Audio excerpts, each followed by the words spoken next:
Hi, and welcome to And If Love Remains. I'm your host, Mike Levitt. What do you get when a priest, a scholar, and an actor walk into a bar?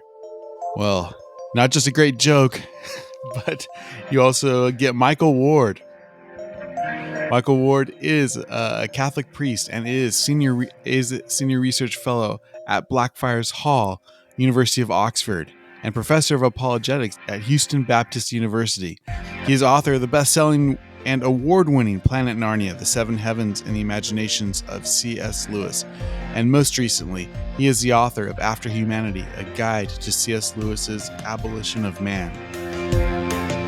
Today we're going to be talking to him about a new movie, The Most Reluctant Convert, the untold story of C.S. Lewis and his conversion. I am excited, and most importantly, he is a great friend of the program. He's a good friend of mine. He's always been very generous with his time. Thank you so much for being on the program, Michael Ward. Welcome to And If Love Remains. My pleasure, Mike. Thank you for having me. Absolutely. So I want to jump. Well, quick little background. Talk to me a little bit about your acting career, your role as an actor. I mean, most people think of you as a scholar, as a professor, as a great C.S. Lewis scholar and lecturer. Tell me about your acting, though. Yeah, well, I can't really claim to be an actor as such. Not a professional actor. I've done a lot of amateur stuff over the years as a student, and subsequently, I've been paid to be an extra. So I could be called professional in that respect. But there's a big gulf between being an extra and being an actor. I've only twice or thrice been in a role as an extra that required any acting as such. But I've never been credited for any role until this new movie, which we're going to talk about today. And so there, for the first time, I suppose I could at last be called a professional actor. Hallelujah! Yes. It's only taken 53 years. Yeah. Well, we're all late bloomers at something, I guess. Yeah. Well, that's wonderful. No, that's really great. So let's talk about this movie for a minute. Tell me, who's behind this movie and why was it made? It's Norman Stone is the director, and he is best known probably for another project related to C.S. Lewis. Norman Stone made the original BBC version of the Shadowlands story. Oh, yes. That's a wonderful... Yeah. Of course, it became best known as a feature film made by Richard Attenborough with Anthony Hopkins and Deborah Winger. But before it was ever a feature film, Shadowlands was a stage play. And before that, it was a BBC TV film. And that TV film was made by Norman Stone, and he had great success with it. He won a BAFTA for it, and it largely kick-started his career and certainly confirmed his interest in C.S. Lewis. So it was Norman Stone, actually, who made the documentary about my book, Planet Narnia. Okay. That was called the Narnia Code. I just happened to be introduced to Norman Stone when I was lecturing about Planet Narnia in New York. And almost casually, almost as a joke, I said to him, "Do you fancy making a documentary about my book?" Because I knew of his Shadowlands film and was a great admirer of that. And I was slightly taken aback when he said to me, I could be interested. Why don't you write me a proposal? And so I pitched him a proposal, and he then pitched it in turn to the BBC, and the BBC said yes, and he managed to get some funding from various people, and it all happened amazingly easily. And having made that connection with Norman Stone, then when he took on the role as director of this new movie, The Most Reluctant Convert, and he knew that he was going to be in Oxford filming it, and he knew that he needed someone to play C.S. Lewis's parish priest, he thought of me, and he thought, this role is sufficiently small that even if Michael is rubbish in it, it won't ruin the movie too much. So he asked me if I wouldn't mind playing C.S. Lewis's Vicar, And of course, having been an Anglican priest myself, and I'm now a Catholic priest, I know I know how clergy perform. And Right. having done, as I say, a fair bit of work in films and TV dramas before as an extra, I felt I was up to it, and anyway, he thought I was. That was the main thing.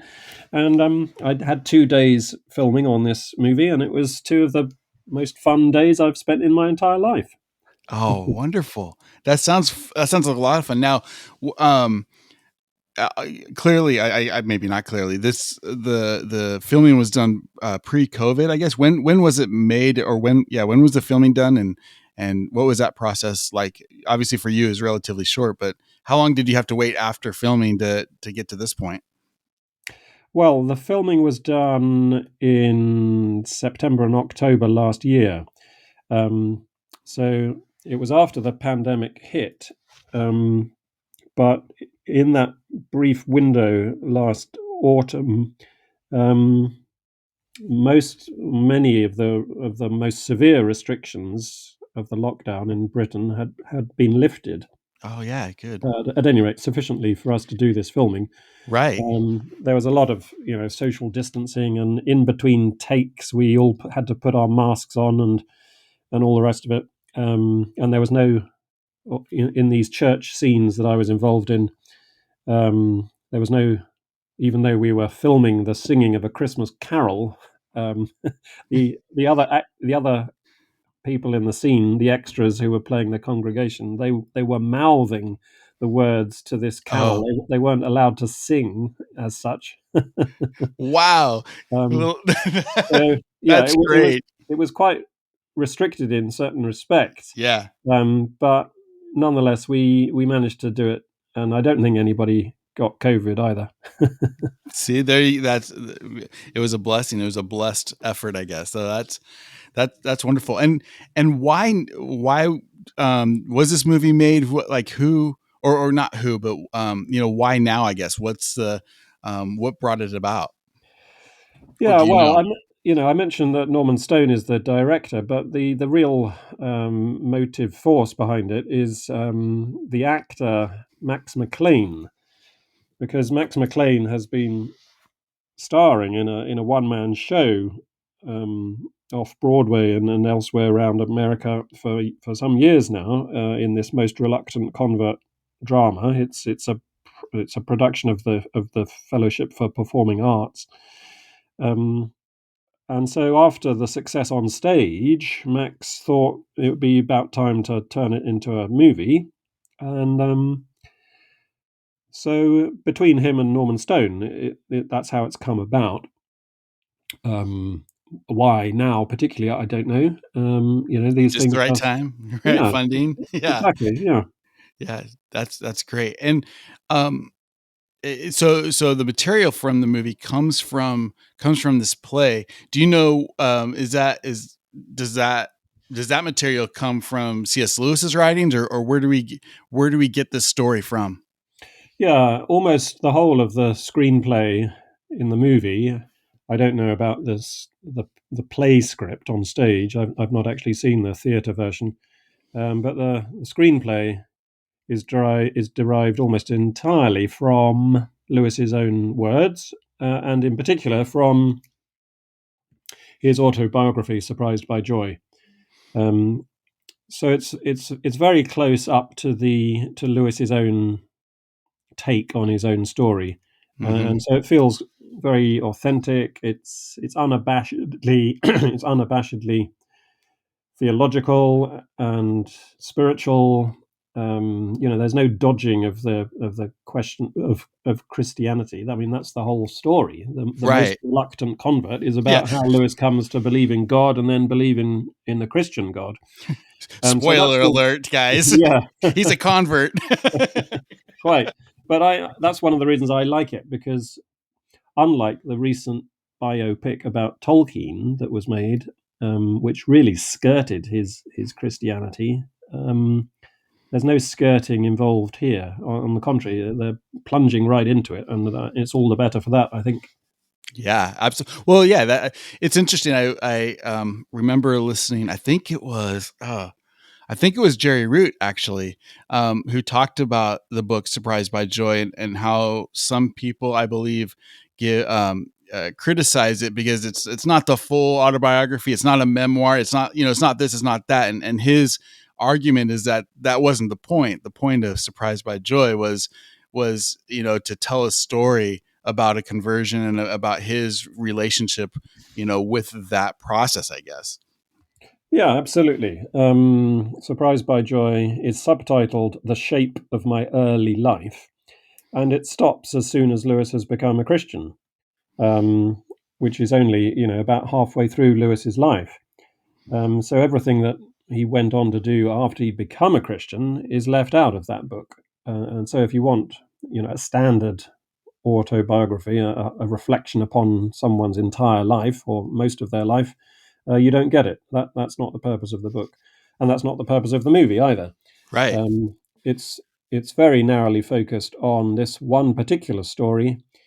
There are no subplots as such. It's a very simple account, really, um, but although it's narrowly focused, it goes deep, and that's one of the things I liked about it. That yeah, that's a I enjoy movies like that that can really focus in and really think about what is the, what are we what's and we can get into this a little bit, but it doesn't have to be overtly, hit you over the head, but it's a story that's telling a specific point of view, and is telling, making a point of how, um, what has happened to C.S. Lewis, which takes me again, the most reluctant convert. I mean, that's such a great title, and those are Lewis's words, right? He called himself the most reluctant convert. That's right. Yeah, that is a phrase from Surprised by Joy. It relates actually to his conversion to theism, not to Christianity. That particular phrase, Mm. and so it's now doing double duty to cover his Christian conversion as well. But yeah, he said that when he came to a belief in God, that he was, as it were, brought kicking and struggling into that belief, his eyes darting in every possible direction for a point of escape. He was that night, he said, the most dejected and reluctant convert in all England. Um, yeah, and there's a Man, book I of the can same title actually by David Downing. David Downing has written a book about Lewis's conversion with that same title. and I love that imagery of eyes darting around trying to find any way of escape, because that is, I think how a lot of people feel. I know I felt that way. Like, the last thing I want to do is God's will, right? Mm, It's so natural for me to not do it, and to finally, at some point, to have no other way but to do it. It's quite an experience, and I can relate to that sort of, those sort of images that he says. yeah, and I think because Lewis writes about his own story in that very honest way, and because this movie reflects that honesty, um, there can be little sense that non-Christian viewers are being got at. Mm. Um, they're not being told Christianity is right. Christianity is easy. Everybody should become a Christian. It's not like that. It's just one man's story, and his great reluctance to become a Christian. And so quite a lot of the script, particularly early on, is devoted to explaining why Lewis wasn't a Christian. And those reasons are not skirted round. They're not glossed over. Yeah. So you see a genuine tussle going on in Lewis's own heart and mind, and that's what gives the story its drama. So you mentioned that you've seen, obviously you've seen the movie. For those of us, that are anticipating it, what was your take? Did you enjoy it? What should we expect? And yeah, how did you what was it like to watch it the first time? Yeah, I've seen it twice now, actually. It was screened online to cast and crew back in April, I think it was. Um, and we had a little sort of chat, all the cast and crew after we'd watched it. We all it was all online. It was by Zoom, so we were encouraged to bring our own glasses of wine and toast the movie um, on Zoom, which we did, and that was all good fun. And then I saw it again, this time in the auditorium of Magdalen College, Oxford, where much of it was filmed. They've got a little theatre which serves as a cinema, and so I saw it there with a small group of people um, in, I think, June or July. Um, so I've now seen it twice, once on my laptop and once on a proper screen, and I liked it even more the second time. And I liked it well enough the first time, Yeah. but of course, the first time you're just, as it were, seeing whether it hangs together and following the story and so on and so forth. And second time round, you're able to pay a little bit more close attention to how it is put together and whether it really works. And I think it does work. It's a successful piece of storytelling. The two things that struck me watching it were both connected with the actors, the adult actors playing C.S. Lewis, because there are two men playing the older Lewis. Max McLean, as I've mentioned, plays the older Lewis, and much of the story is told directly from him to camera. Um, and in some scenes, you see not only Max McLean, but his younger self in the same shot. Um, so the older Lewis is reflecting upon his younger self and watching his younger self take these various steps and have these various experiences. And the younger Lewis, the young man, is played by Nicholas Ralph, who's recently shot to stardom as as the vet James Herriot in the TV drama All Creatures Great and Small, which has had great success in England and I think has been screened in America too on PBS. Yes, I've heard of it, so it's been here at least, and yeah. Yeah, and it's very good. I would encourage everybody to watch All Creatures Great and Small on PBS. I think it's part of the Masterpiece Theatre. Um, and Nicholas Ralph hadn't yet become famous for that role when he was hired to play C.S. Lewis, which was very good timing because Right. as soon For a as he lot of became as soon as he became famous, of course, he must undoubtedly have become much more expensive. right. Right. Um, and anyway, I went on set. I say it was filmed on location. It wasn't a set, but I went I went into the church where I was filming my scenes, and I saw this young man sitting in the back pew, and I went up to him and said, "You must be C.S. Lewis," because he was such a good physical likeness for the young Lewis. And Nicholas Ralph said, "Indeed, I am." um, and so it was very weird at one point in the filming in that church that I was there sat in the vicar's stool playing the parish priest, and I was looking out on a Christmas scene, a Christmas congregation, and there in the front pew was this young man looking very like a young C.S. Lewis, and there in the back pew was Max McLean looking very like the older C.S. Lewis, both very well cast physically, and I got something close to a kind of shiver down the spine, in a good way. I mean, it Yeah. wasn't there was nothing horrible about it. It was just almost uncanny that here we were in the real church where Lewis really worshipped, and his body is resting in the churchyard just outside. Um, and it was quite a Wow. moment, I must say. Kind of recreating the events that brought him to his conversion and brought him to Christianity. What a Mm. that would be quite a shiver, as you say. That would be one. Yeah.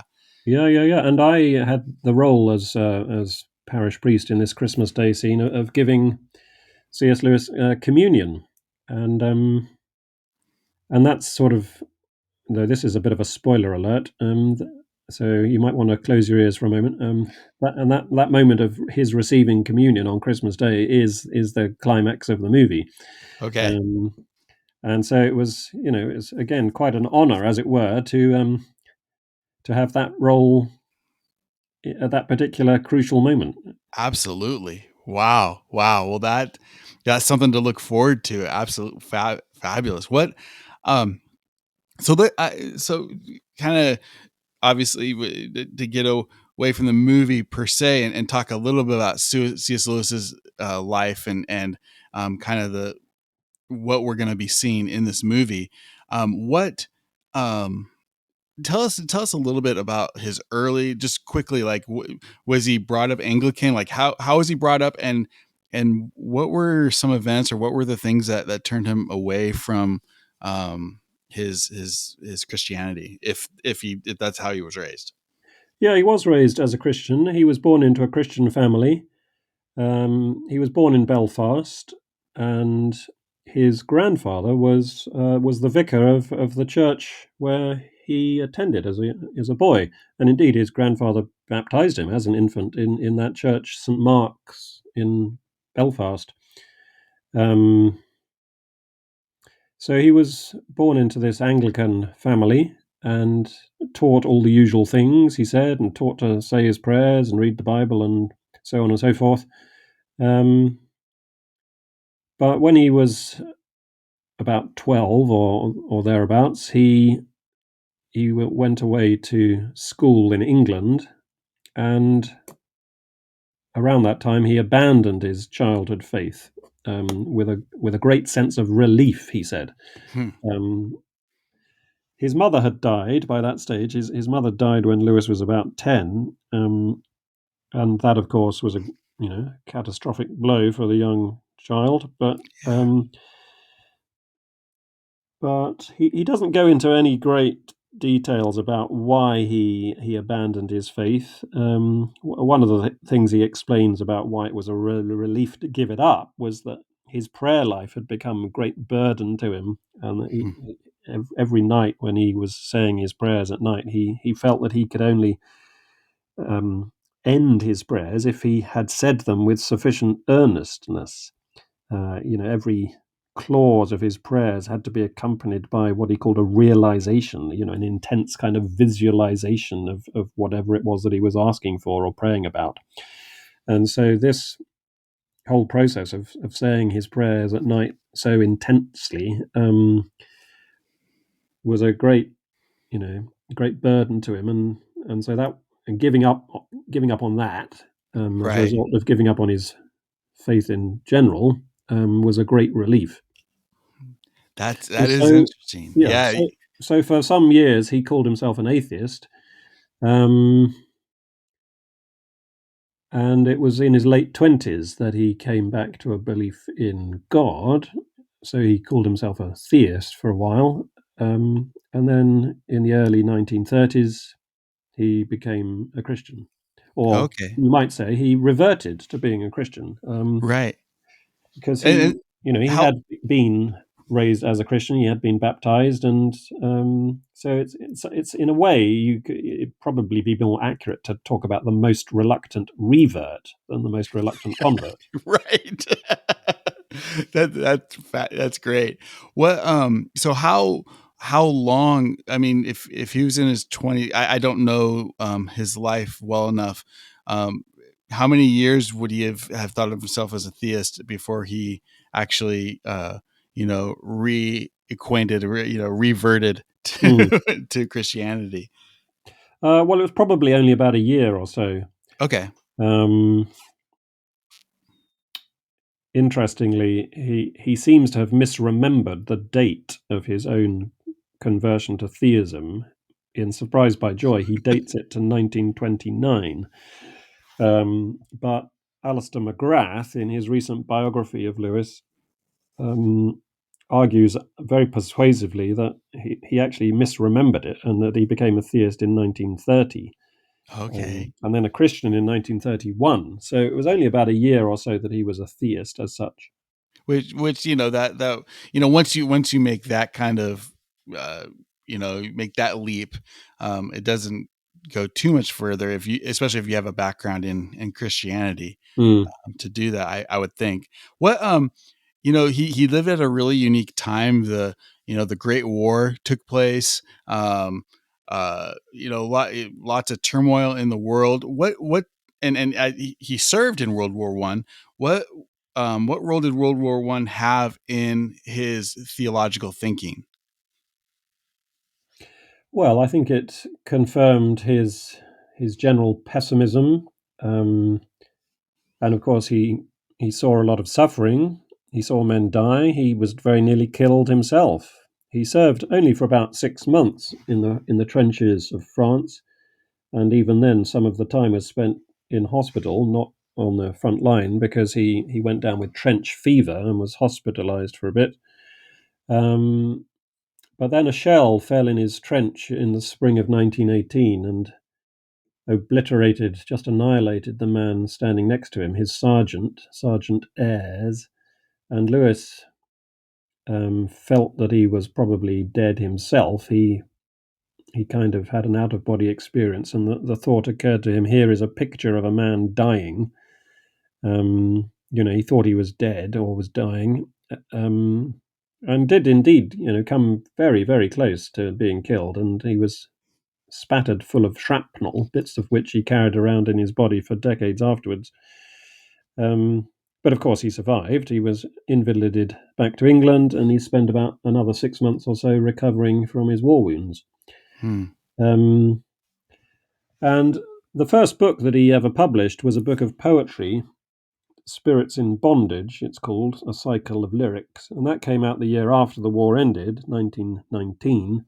And in that book, Lewis talks very angrily about God, or God as he supposes God to be for the purposes of those poems.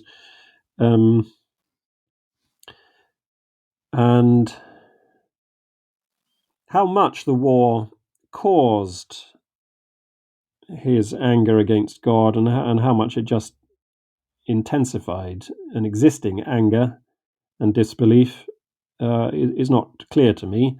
Hmm. Um, it's just enough, I think, to say that from about the age of 12 to about the age of 29, 30, Lewis was, officially speaking, at any rate, by his own reckoning, by his own self-description, an atheist. And was he an? Would you think of him as an atheist in maybe the um, Richard Dawkins sense, from a standpoint of like very antagonistic, very thinking that religious people were stupid and superstitious and all that, or was he more of a this is just my way, I'm just not a believer? What kind of a atheist do you think he was? Um, there are one or two letters that he wrote, particularly in his teens, when he strikes a rather disdainful attitude towards the faith. Um, but on the whole, he was too intelligent Hmm. and too respectful of Christians that he knew, to be quite that antagonistic. Um, and of course, one of the things that eventually brought him back to the faith was his love of Christian literature, Christian authors like George Herbert and G.K. Chesterton and others. He said, everywhere I looked, I was surrounded by Christian authors, and those authors I read who weren't Christian seemed to be relatively tinny, to have a kind of thinness and insubstantiality to them, whereas the Christian authors had much more of the texture of and the complexity of real life to them. And so he was recognizing that Right. at That's an really aesthetic level, interesting. even before he began to believe it again philosophically and theologically. Wow, that I find that really fascinating that he was able to perceive that and see that kind of thing. So I think a lot of people, especially if you're an intellectual, atheist, this and maybe this is part of our modern kind of atheism that we see, but but the talk is always around, how, if you're an intellectual, or if you're a scientist, then of course you're an atheist, and only the smart people and the elite are atheists, and the plebs are the those superstitious religious people. But my experience, I am a believer, but my experience has always been, it's kind of a, I don't know, a fault.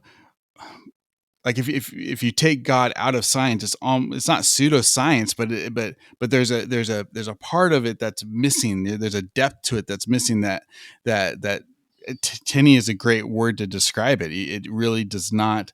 It doesn't embody the entirety of human life, and what we are as human beings. Yeah, absolutely. And I must say that people like Richard Dawkins have given atheism a bad name. Right. Because Richard Dawkins, God bless him, takes such an unintelligent approach to Christianity. He takes the very worst examples of Christianity, or just religiosity in general, and uses that as a kind of straw man to attack. And anyone can defeat a straw man, and anyone can look down their nose at a straw man. But what he really needs to do is to take the best examples of Christianity, the most sophisticated thinkers, and you don't see Richard Dawkins tackling, St. Augustine or Thomas Right. Aquinas, or any of these great Christian figures. He So, might realize those questions have already been answered centuries before. well, exactly, yeah. There are much better ways of being an atheist than being a Richard Dawkins kind of atheist. Right. True. Very true. What So let's talk about his change of heart. You mentioned that that some of these writers, his scholarly work, his reading kind of moved him. Um, you know, uh, I guess softened his heart in a way. What other things helped him move away from antagonistic atheism into more a theist? Yeah, well, that is quite a detailed story, and for the full account, I would advise your listeners to go to Surprised by Joy.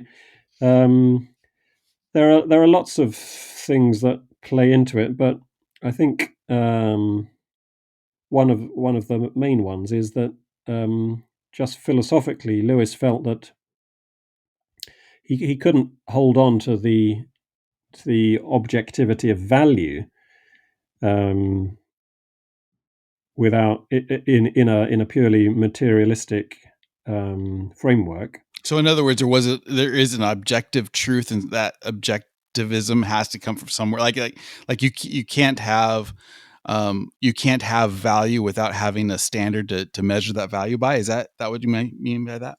Well, yeah, he wanted to hold on to the objectivity of value. He thought that if he gave that up, he would have to um, resort to a kind of either a behaviorism or a solipsism, in which there was no point in talking to anybody about anything, because um, how can we have any kind of intelligent discourse with one another unless we are referring to the same objective reality, which is outside your head and my head. um, so he wanted to retain objective value at a purely philosophical level, and having made that step, he soon realized that it was a very small step towards theism. Um, and having accepted theism, it was a relatively small step to Christianity. But the main step really is this question of objective value, and that's why um, one of his most important books is The Abolition of Man, which you and I talked about last time I was on this show. Lewis had come to a belief in the objectivity of value before he had become a theist or a Christian. and that's one of the reasons why he spends so much time trying to persuade other people of the objectivity of value and Yeah. of the falsity of subjectivism. He sees it as a good kind of pre-evangelistic step to take, and that's why, in Mere Christianity he opens his argument with a very kind of popular version of the argument in the Abolition of Man. Um, So I think that's the one. That's of the many things that played into the whole picture. I think that's Right. probably the most important. That he first of all became an idealist, then a theist, then a Christian. That. Wow. I like that sequence, because I think often, and I'm trying to relate this a little bit to, you know, our roles in evangelism, our roles in, like what are people thinking when they don't believe, and how can we help people, or how can we influence them in a proper way, right? And I think understanding um, what Lewis went through from an intellectual standpoint. Let me put it this way: I think a lot of time in modern, at least in America, and in modern Christianity, it's about bringing Jesus into your heart. It's about a very emotional and a very um, uh, um, feeling based operation, which is fine. Like I don't think there's anything wrong with that. However, I think it's limited in the scope of, at some point you have to deal with the mind, and I like the approach that that Lewis went through, that sequence of saying, okay, I have to have a foundation in order to attach these feelings and attach these sentiments onto. Mm. Otherwise it's kind of hollow. Yeah, yeah, yeah. So Absolutely. No. So Christianity is often described under the three headings of the three great transcendental values: goodness, truth, and beauty. yes. And in Christian literature, Lewis saw the beauty of Christianity, and then in philosophy, he saw the truth of it. Um, as regards the goodness, that interestingly features less obviously in the account that he gives. Um, and in any case, truth on its own would probably have been sufficient to get him over the line, because he was always keen to insist on the fact that we believe Christianity is true. Um, Mm. it's not that we believe it necessarily to be good for society, or essential in preserving Western civilization. Right. It's not because we happen to like it. We just believe it is true, and therefore everything else follows from that, including the goodness and the beauty. You might contend, um, and certainly that's, I think, how Lewis emphasizes, or how he frames the whole story in Surprised by Joy. Yeah. Well, that's just interesting, because I think about how all things point to Christ at some point. Even the dark, even the evil in the world, at some point it points to Christ, because he has taken all that upon himself, and the resurrection is that truth that that we can hold on to, um, because he is the truth, right? And that's very interesting. Let me ask you this: what, when it comes to his conversion, and maybe more specifically his conversion to Christianity from theism, um, we talked about sometimes, or we've talked about him kind of intellectually, like he read this and he thought this and he believed this and that. But what were his influences from his friends, his family, even church pastors? Like, how did they influence that process with him? Yeah, again, interestingly, with regard to objective value, he noticed that his friends, even his non-Christian friends, believed in objective value, and that was one of the main stepping stones, as I say, back to faith. Um, and that's just another example of how you know you don't have to be a Christian to believe in the objectivity of value. You don't have to be a theist to believe in the objectivity of value. It helps. Right. You can defend the objectivity of value much more successfully, he argues, if you are a theist and a Christian, but it's not essential. So anyway, even his non-Christian friends were helping him in that direction. And then when he became friends with Christians like Tolkien, for instance, and Neville Coghill and Hugo Dyson and Owen Barfield, if Barfield can be called a Christian at that stage of his life, they helped him in a very significant way, or at least Tolkien and Dyson did. Indeed, Lewis attributes the immediate human cause of his conversion to Christianity to Tolkien and Dyson, and to a long nighttime conversation that he had with them in the grounds of his college at Oxford, Magdalen College.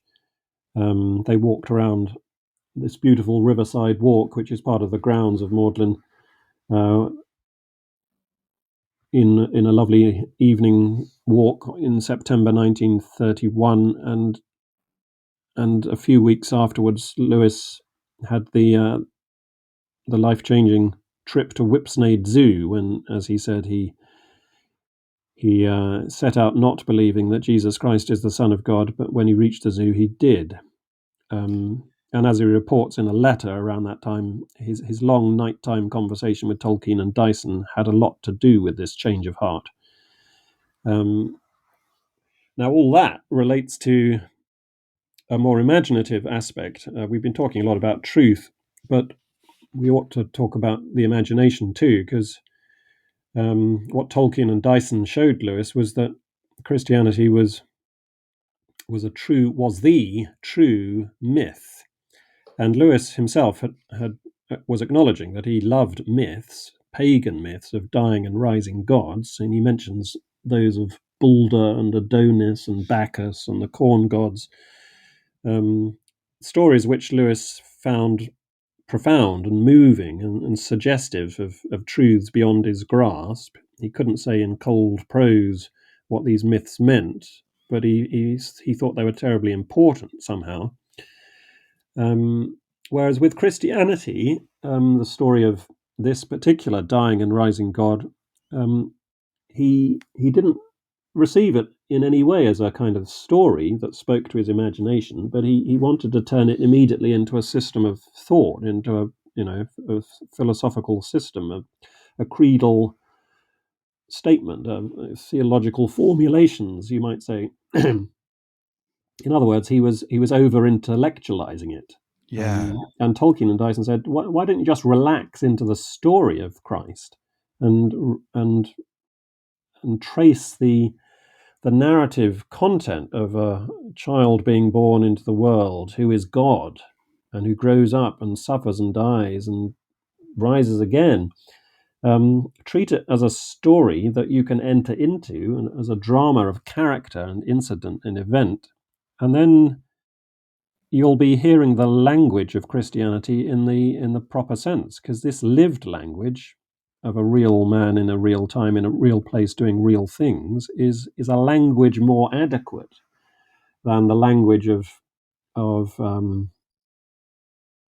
creedal formulations and theological abstractions. Absolutely. Yeah. And those theological abstractions are worthwhile. Lewis has got nothing against theology per se, but he came to realize that he'd been putting the cart before the horse. He'd been letting the tail wag the dog, and that he'd been trying to get doctrines out of Christianity before he was accepting Christianity on its own terms. So that was what Tolkien and Dyson showed Lewis in that conversation in Addison's Walk. And once he got that thing sorted out, a great blockage had been cleared in his mind and heart and soul. And so when he travelled to Whipsnade Zoo on that fateful morning, he finally was given the gift of faith. That is remarkable. That is really, I love that. That's just a wonderful story. Why did he end up joining the Church of England versus maybe Catholicism? Tolkien was famously a Catholic, and was very influential on him. Is there a quick, easy reason why he decided the church, that's where his family was, or what was his thinking there? Yeah, I think the quick reason is that he had been raised an Anglican, and Oxford, particularly back then, was a very Anglican city. All the colleges had Anglican chapels Yeah. and Anglican chaplains. The university church is an Anglican church. Uh, the Church of England is the established religion of this country. The monarch is the supreme governor of the Church of England. So Anglicanism is the kind of default setting for most English people, especially most Oxonian educated English people. Um, and so that was the very natural destination for Lewis. And I don't think he ever seriously considered any alternative. Right. What so just to finish up, and thank you so much for your time. I've this has been a wonderful conversation, and again, you're always so generous. As we think about his conversion story, if we were to take um uh his future apologetics out of it, if we were to take some of these things on the outside that are very important, but if we just looked at the story itself and we thought of it as a moral or a parable, what do you think some of the lessons, or what do you think Lewis would want to teach us, or have us know from knowing his story of his conversion? Well, one thing I think it's worth saying is that he himself in later years acknowledged the fact that God brings people to himself in any number of ways, and each conversion story is unique.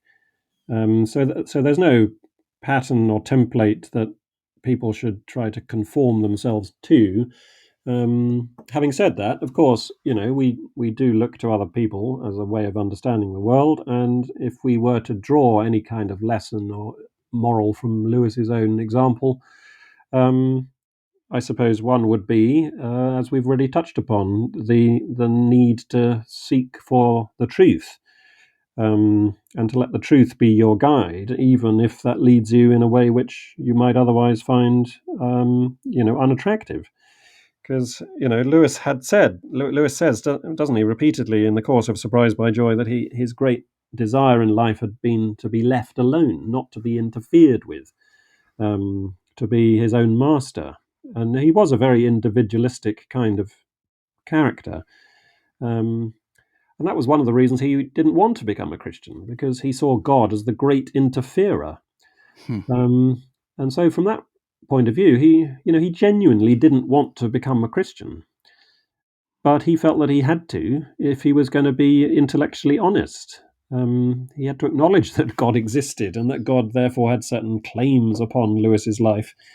Um, so I think that's one useful moral to draw from Yeah. Lewis's own case, and another is the fact of the narrative quality of his understanding of Christianity. That it's not just about getting your ideas in order. It's not just about intellectual assent to a doctrinal system. It is about entering a story and finding yourself as part of the great story of Christ's redemptive act. We are actors at a very small level in this drama ourselves. Um, and so that's another very important feature, I think, of Lewis's conversion. That's yes. Very good. Well, again, I want to thank you for your time, everybody. This has been Michael Ward, and we've been discussing the new movie out, "The Most Reluctant Convert: The Untold Story of C.S. Lewis." Out. The movie will be out in a theater near you November 3rd. So look it up. Go to cslewismovie.com. Is that the right website to go Yes, to? I believe so. cslewismovie.com. cslewismovie.com. You'll see a link there that will give you some ideas of theaters in your area that are showing the movie. I hope you will go and support this film. I am so looking forward to it. Anybody who's listening, hit me up. I plan on doing a little after show party, and if somebody's interested in that, we can send you a link and do a Zoom call or something. But it'd be fun to discuss the movie. after watching it. Thank you, Michael, for being on the show, giving us some insight both on the movie and the C.S. Lewis conversion story. We really appreciate it. My pleasure, Mike. Thanks for having me. Absolutely. This has been Mike Levitt, and you've been listening to And If Love Remains.